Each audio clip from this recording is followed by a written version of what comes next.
আমাদের বাড়িতে এবছর বেশ বড় সাইজের দুটো কুমড়ো হয়েছিল।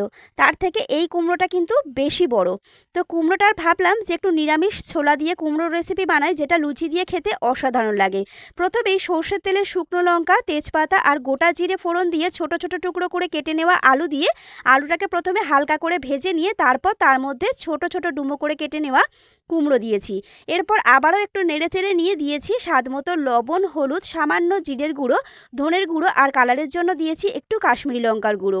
খুব ভালোভাবে মিশিয়ে দেওয়া হয়ে গেলে দিয়েছি দুটো চেরা কাঁচা লঙ্কা আর সেদ্ধ করে রাখা ছোলা।